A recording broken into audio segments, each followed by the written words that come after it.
శక్తి తైలాభిషేక ఆరాధన ప్రతి నెల 2వ శనివారం. సమయం ఉదయం 10 గంటల నుండి. స్థలం కూరగాయల మార్కెట్ ఎదురుగా government degree college road, Ravulapalem. ప్రార్థనా శక్తి తైలాభిషేక ఆదివారపు ఆరాధన. సమయం ఉదయం 8:30 గంటల నుండి. స్థలం వైస్రాయ్ గార్డెన్స్, జుబ్లీ బస్టాండ్ ఎదురుగా, సికింద్రాబాద్. ప్రార్థనా శక్తి తైలాభిషేక ఆరాధన ప్రతి నెల 2వ మంగళవారం. సమయం ఉదయం 10 గంటల నుండి. Sri convention hall, CR Reddy women's college, Vatluru, Eluru. ప్రార్థనా శక్తి తైలాభిషేక ఆరాధన ప్రతి నెల 2వ బుధవారం. సమయం ఉదయం 9 గంటల నుండి. స్థలం airport road, quarry market, Renuka apartment దగ్గర, రాజమండ్రి. ప్రార్థనా శక్తి తైలాభిషేక ఆరాధన ప్రతి నెల 2వ గురువారం. సమయం ఉదయం 10 గంటల నుండి. స్థలం సుబ్బలక్ష్మి కళ్యాణ మండపం, railway new colony, Sri Kanya theatre, Visakhapatnam. దేవుని నామానికి మహిమ కలుగును గాక. ఈ దినం కొరకు దేవుడు సిద్ధపరిచిన వాగ్దానాన్ని మనం స్వాధీనపరచుకుందాం.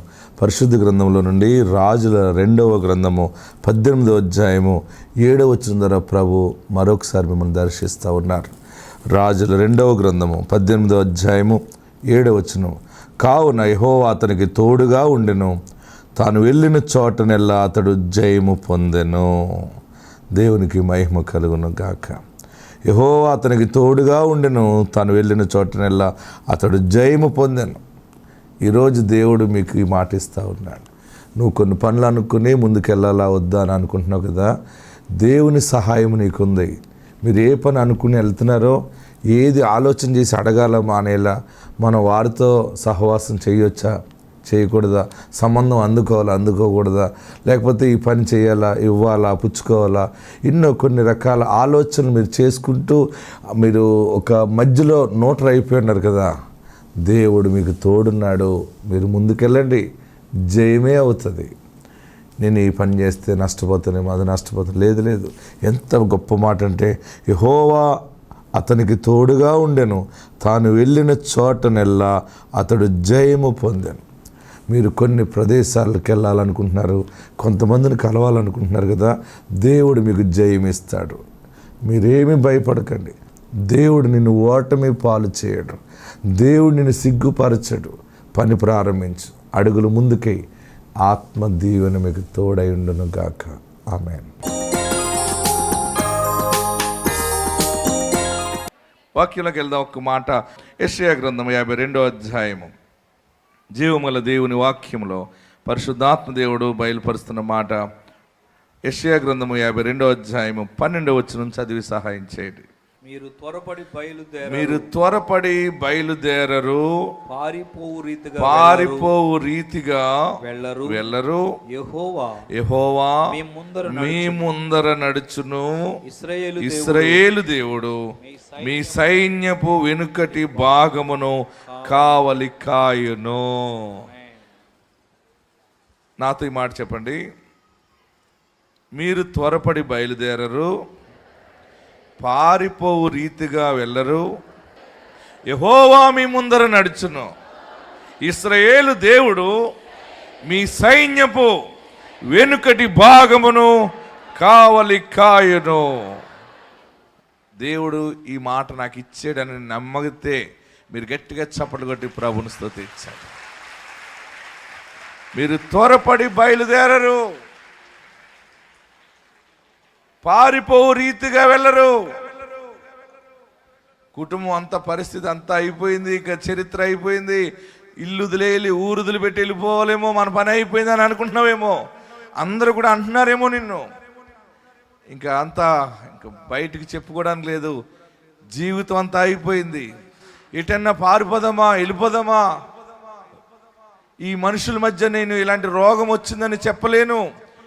కొంతమందికి భయంకరమైనటువంటి ఎవరికి చెప్పుకోలేని రోగం వస్తుంది. ఆ రోగం వచ్చినప్పుడు వారు జాగ్రత్తగా ట్రీట్మెంట్ చేయించుకుంటారు, దూరంగా ఉన్న హాస్పిటల్కి వెళ్ళి చూపించుకుంటారు. ఎవరికి చెప్పుకోరు, నాకు ఇలాంటి రోగం ఉంది, ఇలాంటి రోగం ఉందంటే అందరూ దూరం అయిపోతారు, ముందే నన్ను దూరం పెడతారు, నా పిల్లల్ని దూరం పెడతారేమో అని భయం ఉంటుంది. కొందరు ఏం చేస్తారంటే తెలివిగా ఆ రోగం ఇంకా ముదిరిపోయే సమయంలో ఊరు వదిలిపెట్టి తెలియని మనుషుల మధ్యకి వెళ్ళిపోతారు అనమాట. ఏదో ఒక ఊరో, ఒక పట్టణమో, అడవుకో, ఒక తెలియని ప్రాంతానికి, సరే అక్కడ చచ్చిపోదాం, శరీరము ఆ రోగానికి కుళ్ళిపోతుంది కనుక అందరి ముందు ఇది కనపడకూడదు, పారిపోవాలి, వెళ్ళిపోవాలి. అదొక భయం ఉంటుంది. అయ్యో నాకు ఈ రోగం ఉంది, ఈ రోగంతో చనిపోయానని చెప్పుకుంటే నేను ఎక్కడికైనా పారిపోతాను, వెళ్ళిపోతాను.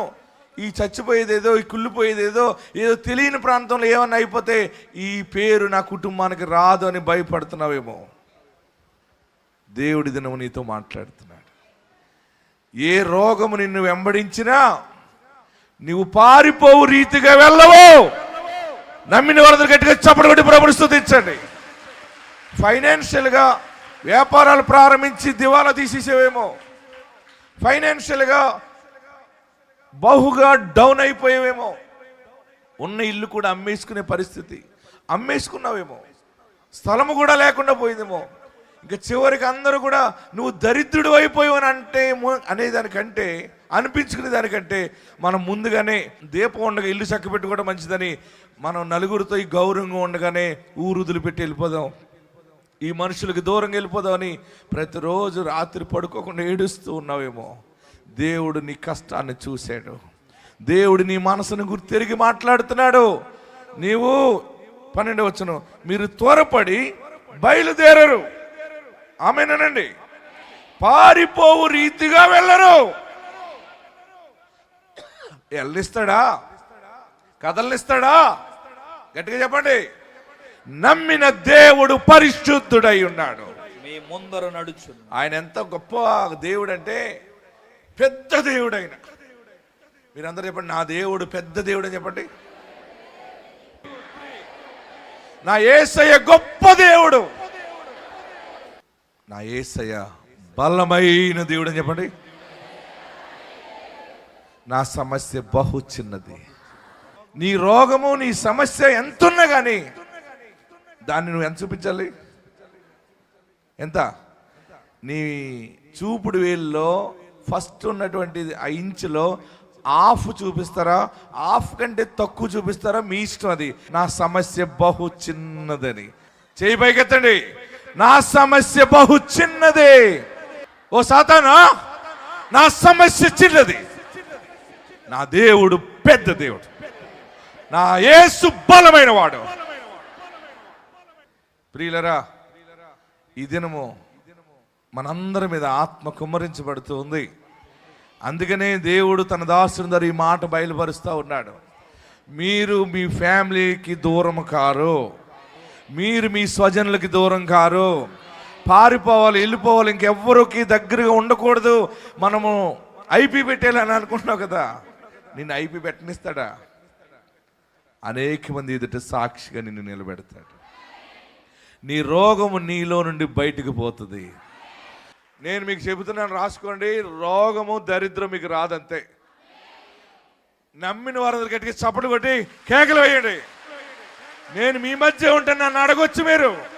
యేసుని కలిగిన వాడెవడు దరిద్రుడు కాడు, యేసుని కలిగిన వాడు నశించిపోడు. పరలోక రాజ్యము దొరుకుతుంది, భూలోక భాగ్యము దొరుకుతుంది. ప్రతి చోట తలగానే వర్తెళ్తావు. రోగము రాదు, ఏ రోగం ఉన్నా పోతుంది అంతే. నువ్వు పారిపోవాలని అనుకోకు. మొత్తం ఫ్యామిలీ అంతా ఇంకా అయిపోయింది మన పని, అందరి నోట్లోని పడి కంటే ముందే మనం వెళ్ళిపోదాం అనుకుంటున్నామేమో. ఈరోజు పరిశుద్ధాత్ముడు మాట్లాడుతున్న మాట ఏంటంటే, మీరు త్వరపడి బయలుదేరరు, పారిపోవు రీతిగా వెళ్ళరు, యెహోవా మీ ముందర నడుచును. నువ్వు ఎక్కడికి వెళ్ళాలో, నీ ప్రయాణము, నీ పిల్లలు ఎలాగెళ్ళాలో, గొర్రెలకు కాపరి ముందు ఎలాగ పోతాడో, నీవు నీ కుటుంబము యేసు అడుగు జాడల్లో ఎత్తైన పర్వతం మీదకి దేవుడు తీసుకుని వెళ్ళబోతా ఉన్నాడు. మన ముందర ఆయన ఉన్నాడు, నీ ముందర ఆయన ఉన్నాడు. దరిద్రము లేదు, ఇంకా పడినన్నాళ్ళు పడ్డావు, పారిపోవాలన్నాళ్ళు పారిపోయావు, పిచ్చి ఆలోచనలు ఎన్నో వచ్చినాయి, అయిపోయింది. ఈరోజు తన దాసుని ద్వారా మాట్లాడుతున్నాడు. యెషయా గ్రంథం 52:12 ద్వారా, మీరు పారిపోవు రీతిగా ఉండరు, మీరు కాపరిని కలిగి ఉంటారు, యజమానుని కలిగి ఉంటారు. అంటే మీరు దిక్కులేని వారు కారు, మీరు దిక్కులేని వారు కారు. మీరు నేను యేసు దిక్కుని కలిగి ఉన్నాము.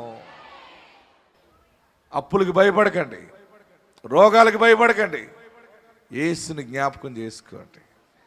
మీరు పారిపోరు. ఎవడైనా వస్తాడేమో అని ఇంటి దగ్గర నుంచి పారిపోతాం, ఎవడైనా ఫోన్ చేస్తున్నాడేమో అని భయం. మనందరిలో ఉన్న కష్టాలు గుర్తెరిగిన ఆత్మ ఈరోజు మనతో మాట్లాడుతూ ఉంది. నీ ముందర ఆయన ఉన్నాడు. నీ ముందర ఉన్నవాడు ఏమైనా మామూలుడు అనుకుంటున్నారా? యేసయ్య ఏమైనా మామూలు అనుకుంటున్నాడా? పౌలు గారు అంటాడు ఆయన గురించి, ఆయన ధనవంతుడై ఉండి, కొరింథీ పత్రికలో ఏమన్నాడు? ఆయన ధనవంతుడై ఉండి మీరు తన దారిద్ర్యం వలన ధనవంతులు కావాలనని మీ కొరకు ఆయన దరిద్రుడిగా మారిపోయాడు. హల్లెలూయా. మనకి ఇవ్వటానికి ఆయన వేసుకోలేదు అంతే. మనకి ఇచ్చేవాడు కాదనుకోండి, అన్నీ వేసేసుకుంటాడు ఆయన్ని. మీకు అర్థమైందా? అందుకని ఆయనకి ఏమీ లేవు. ఎందుకంటే ఆయన నామం ఎరిగిన వారికి అది ప్రాప్తి కలుగుతుంది. పారిపోరు, మీ స్థానంలో మీరు నిలబడుతున్నారు. మీ స్థానంలో నిలబడి సాక్షిగా ఉండబోతున్నారు. చివరికి మొత్తం అందరూ వెళ్ళిపోవలసిన పరిస్థితి వస్తుందేమో, కానీ ఈ వాగ్దానం మా ఇంట్లో నెరవేరింది. ఒక పెద్ద కష్టం వచ్చినప్పుడు, పెద్ద శోధన వచ్చినప్పుడు నా తండ్రి ఊరు వదిలిపెట్టి వెళ్ళిపోవలసిన పరిస్థితి వచ్చిందట. అందరూ వెళ్ళిపోయారు, కానీ నా తండ్రి ఊరు వదిలి వెళ్ళలేదు. అందుకనే ఆ సాక్షి ఒకటి నిలబడింది. ఊరిని దీవెనగా దేవుడు మార్చాడు. ఆ ఒక్క కుటుంబం బట్టి ఈరోజు ఇన్ని సంఘాలు, ఇన్ని లక్షల మంది యేసు వైపు చూస్తున్నారు. నీ ముందరున్నవాడు మామూలుడు కాదు. ఆయన సైన్యములకు అధిపతి యెహోవా. అంటే ఆయన పెద్ద ఆ ఒక సైన్యానికి అధిపతి అనమాట. నీ ముందు మంచి కాపరి గొర్రెలకి మేత పెట్టడానికి ముందు పోతాడు. గొర్రెల కాపరి ముందు నడుస్తాడు, గొర్రెలు వెనకాల నడుస్తాయి. పశువుల కాపరి ఎక్కడ నడుస్తాడు తెలుసా? పశువుల కాపరి వెనకాల నడుస్తాడు, పశువులు ముందుకు పోతాయి. అంటే ఏది గొప్ప చెప్పాలి? గొర్రెల కాపరి అడుగు జాడలను చూసుకుంటూ పోతుంది.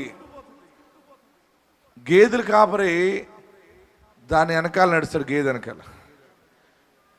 గేదె మాట కాపరినాలే తప్ప. మీకు అర్థమవుతుందా? హలో, అర్థమైందా? మీకు లాజిక్ అర్థమైందా? గేదెలారా నడండి అన్నాడు అనుకోండి, దోళ్ళన్నీ నడుస్తాయి. ఆ గేదెకి తెరవ ఉంటుందా?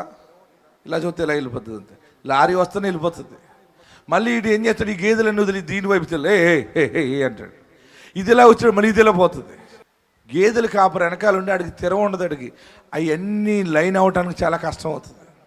అందుకని గేదెలకి మెడలో పెద్ద కాడు ఒకటి కడతాడు. గేదెల వెనకాల ఉంటాడు ఆడు. ఆ గేదెల్ని లెవెల్ చేసేటప్పటికి పుణ్యకాలం కాస్త గడిచిపోతుంది. కానీ గొర్రెల కాపరి అలా చేయడు. మందని ఆ దొడ్డి నుండి తీసుకుని పెద్ద కర్ర వేసుకుని ముందు వెళ్ళిపోతూ ఉంటాడు. గొర్రెలన్నీ కాపరి వెళ్ళిపోతున్నాడు అంటే కాపరి ఒక చోట ఆగుతాడు.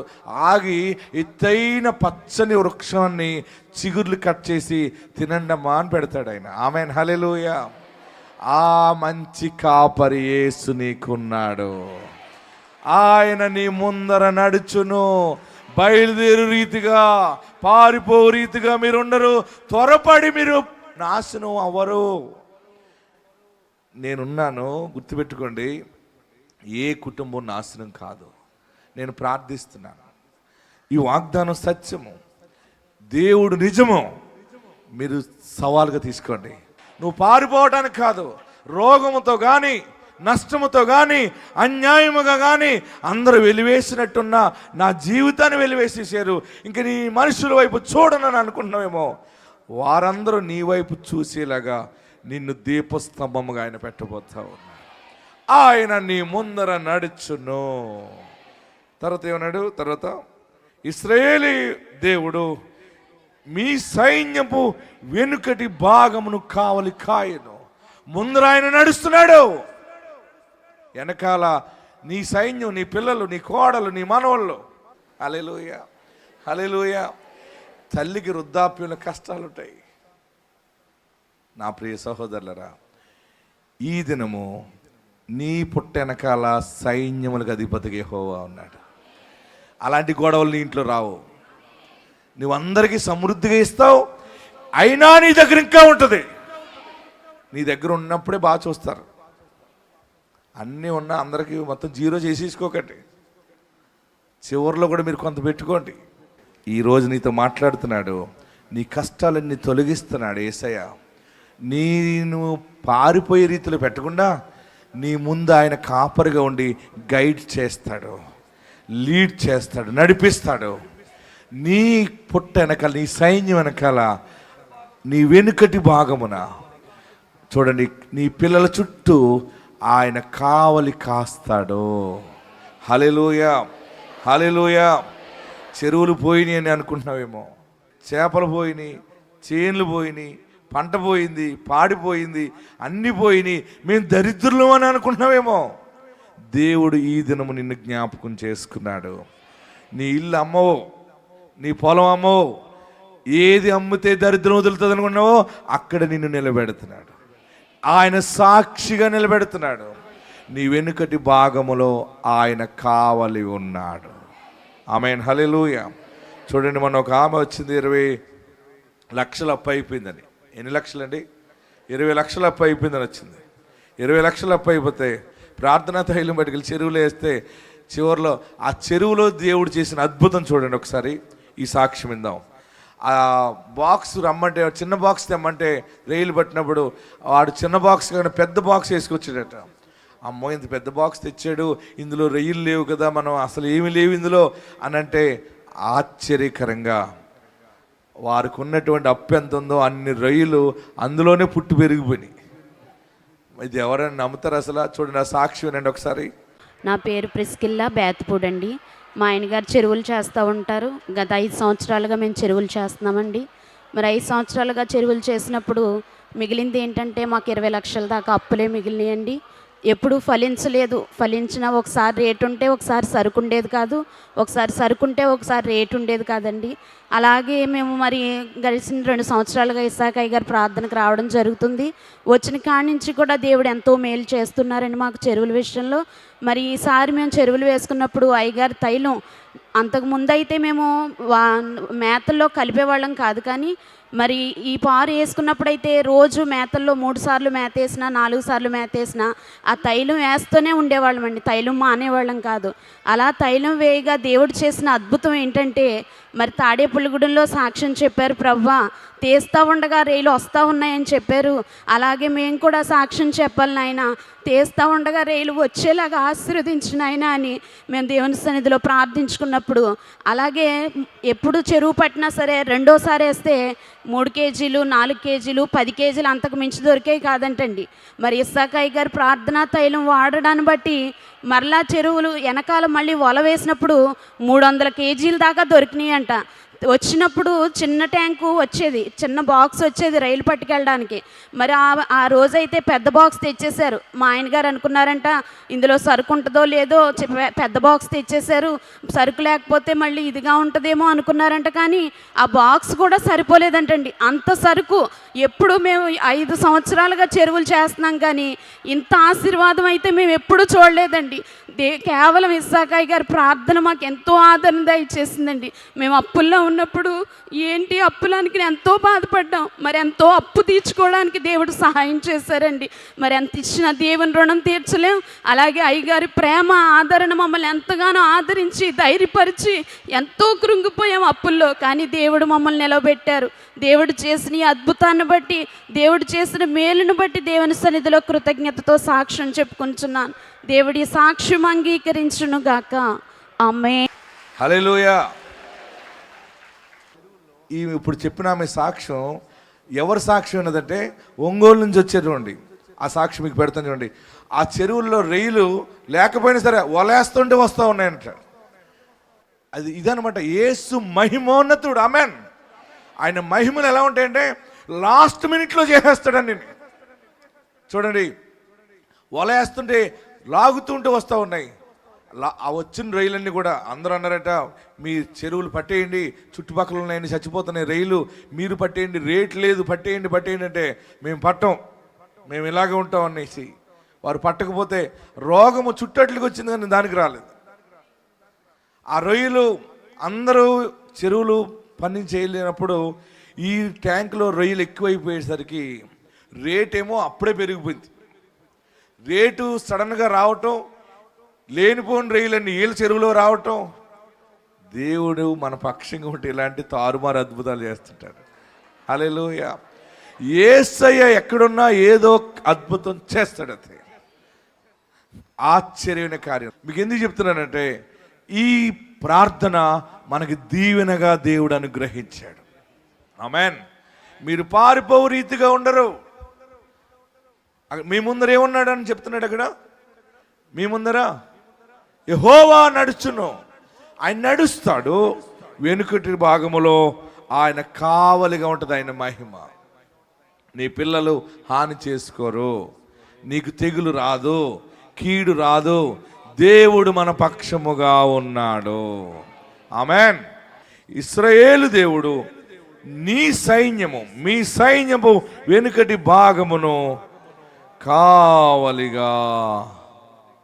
కావలి కాయును. మీ పిల్లలు ఎక్కడికైనా వెళ్తుంటే భయపడకండి. నేను వస్తానండి ఎదురు, నేను రాకపోతే నువ్వు ఏదైనా గుద్దేస్తావని. నువ్వు ఎదురు వస్తే మంచి జరుగుతుందని అనుకోకు. ఎదురుతో పని లేదు. నిన్ను అన్నిటిని ఎదుర్కొని తీసుకెళ్లేవాడు ఒకడున్నాడు. ఆయన సమాధి చేయబడి తిరిగి లేచిన పునరుద్ధానుడైన యేసు. మీరు నమ్మండి, మీరు పారిపోవు రీతిగా ఉండరు, ఎస్కేప్ అయ్యేలాగా ఉండరు. మీరు స్టాండ్ అవుతున్నారు, మిమ్మల్ని దేవుడు నిలబెడుతున్నాడు. ఆశ్చర్యమైన కార్యము దేవుడు మీ పట్ల జరిగిస్తూ ఉన్నాడు. ఈ సాక్షి విని మనం ముగించుకుందాం. మాది రామాయపట్నం నాకు సొంత చెరువులు అయితే లేవు. మాది రొయ్యలు ఫీడ్ షాపు.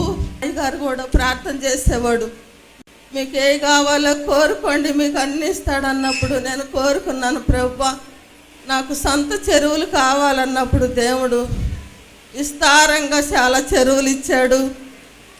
చెరువుల్లో కూడా అయ్యగారు ప్రైరాయిలు ఎత్తకపోయి నీళ్ళల్లో వేసి నేను ప్రార్థన చేసి చెరువుల్లో వేస్తాను. విస్తారమైన పంటనిచ్చాడు దేవాతి దేవుడు. తీస్తూ ఉంటే తరిగి వస్తానే ఉంటుంది కానీ పంట మంచి పంట దేవుడు మాకు ఇచ్చినాడు. ఎంతగానో మేలు చేశాడు. నేను ఆశించిన దేవుడు నాకు ఎత్తుకు రక్షించాడు. కావిల్లో ప్లాట్లు కావాలన్నా కూడా దేవుడు నాకు ఇచ్చాడు. నా బిడ్డలకి గొప్ప మేలు చేసిన నా గొప్ప దేవుడికి నా వందనాలు చెల్లిస్తున్నాను. గట్టిగా చప్పట్లు కొట్టి ప్రభువుని స్తుతిద్దాం. దేవుడు మాకు 2 కార్లు కూడా ఇచ్చాడు. వేసుకొని మేము వచ్చాము ఇక్కడికి. గొప్ప దేవుడు ఆయన, గొప్ప మేలు చేసే దేవుడు. అయ్యగారు ప్రార్థన ఎంత శక్తి గల ప్రార్థన.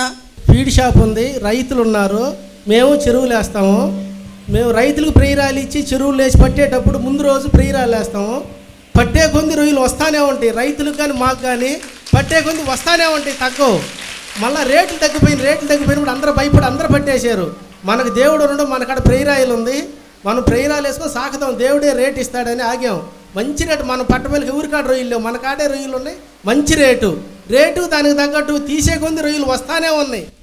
తీసే కొలది రొయ్యలు వస్తూ ఉండటం, ఇదే నీళ్లు ద్రాక్షారసం అయిన ఆశీర్వాదాన్ని మనం చూస్తున్నాం. ఆ రోజు యేసుప్రభు కానాను వివాహమునకు హాజరగుట చేత అక్కడ కొరత ద్రాక్షారసం లేనప్పుడు నీళ్లను దేవుడు ద్రాక్షరసంగా మార్చి సమృద్ధినిచ్చాడు.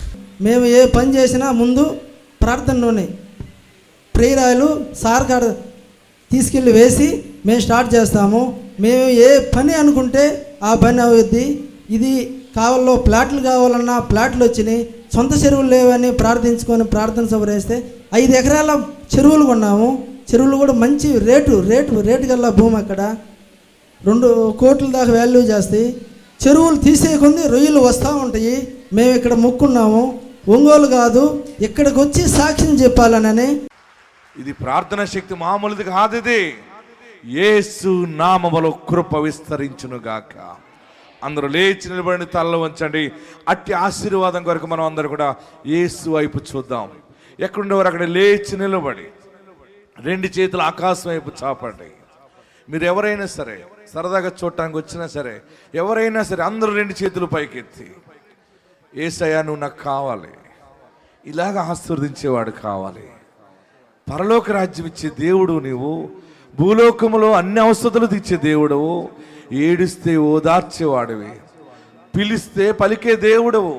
ఎక్కడున్న వారు అక్కడ 2 చేతులు స్ట్రైట్గా పైకెత్తి, తలలు పైకెత్తి మొదటగా నా పాపాలు క్షమించయ్యా అని అడుగు. తెలుసో తెలియకో ఏదైనా పాపం చేసేనేమో నన్ను పరిశుద్ధపరచు. యేసు నామంలో పాప క్షమాపణ ఉంది. మన పాపముల కొరకు యేసు సిలువలో రక్తాన్ని కార్చారు. ఆ పరిశుద్ధ రక్తం ద్వారా మనము విమోచింపబడ్డాం. నీవు నోరు తెరిచి యేసయ్యా నా పాపాలు క్షమించని అడుగు. పాప దోషము కొట్టివేయబడుతుంది. దేవుని నీతి నీ మీదకి వస్తుంది. ఆయన నీ హస్తాన్ని పట్టుకుంటాడు. నీ చేతులున్న దుష్టత్వము కీడిపోతుంది. దైవ శక్తి ద్వారా నీ చేతితో ఏది చేసినా ఫలిస్తుంది.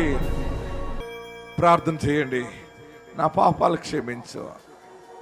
నిన్ను నా హృదయంలో చేర్చుకుంటాను, నిన్ను నా గుండెలో చేర్చుకుంటాను. నువ్వు నాకు దేవుడిగా ఉండవా, నువ్వు నా కాపరిగా ఉండవా. నేను ఎవరు లేక ఏడుస్తున్నానయ్యా. ఒకవేళ నేను పాపం చేసినాను కానీ నన్ను దూరం పెట్టేవా, నా పాపం క్షమించు. నాకు రక్షకుడిగా ఉండవా, నాకు కాపరిగా ఉండవా, నాకు యజమానిగా ఉండవా. ఇశ్రాయేలు దేవుడిగా వెనుక కావలి కాసి ఉన్నానన్నావు. మీరెక్కడికి పారిపోరు, మీరేమి నాశనము కారు, మిమ్మల్ని నేను నిలబెడుతున్నానని మాట్లాడావు ఈరోజు. ఎంత మంచి దేవుడు అయ్యా. నువ్వు మాకు దేవుడిగా కావాలి బాబు. మా ఇంటికి దేవుడిగా ఉండాలి, నా బిడ్డలకి దేవుడిగా ఉండాలి, నా స్వజనులకు దేవుడిగా ఉండాలి. నీ నామములో మేమందరం ఉండాలి, మేమందరము నీ ఓడలో ఉండాలి. బలమైన కార్యములు దేవుడు జరిగించుచున్నాడు. బలమైన కాపరి నీ పక్షముగా ఉన్నాడు. హల్లెలూయా, హల్లెలూయా, హల్లెలూయా.